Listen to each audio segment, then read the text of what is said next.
Welcome to our deep dive into some of the most notorious money laundering scandals in recent history. Today we'll uncover the details behind three major cases that shook the financial world.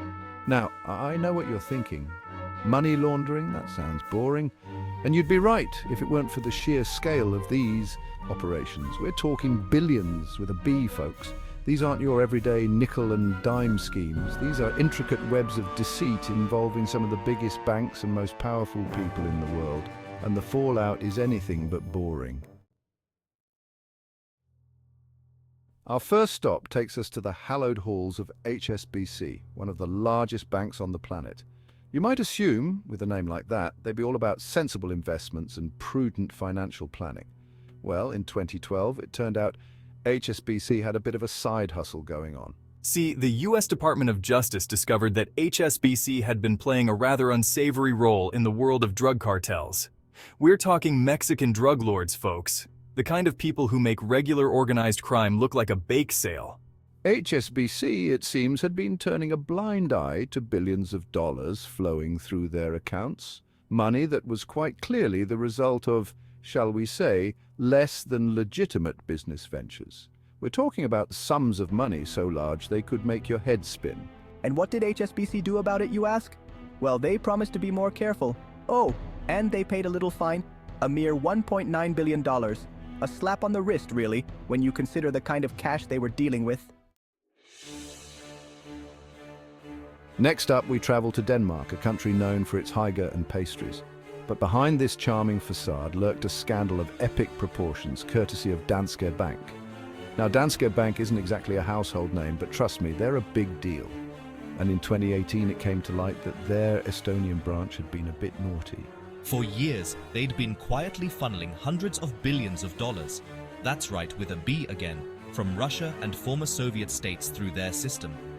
Now, I'm no financial expert, but that much money moving around with no good explanation tends to raise eyebrows. It was like a financial car wash, except instead of cleaning dirty cars, they were cleaning dirty money. The scandal predictably caused quite a stir.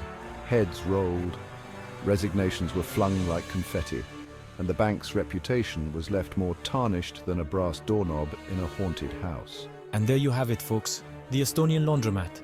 A scandal that left everyone wondering just how deep the rabbit hole goes.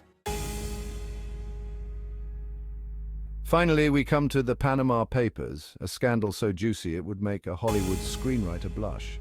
This wasn't just one bank or one country. This was a global operation of secrecy and deceit on a scale that would impress even the most cynical observer.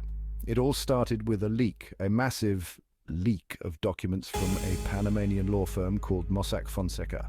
These weren't your average tax returns, mind you. These documents exposed the hidden financial dealings of the rich and powerful, the kind of people who could buy and sell small countries if they felt like it. Panama Papers journalist. We're talking politicians, celebrities, billionaires. The whole gang was here, and what were they doing?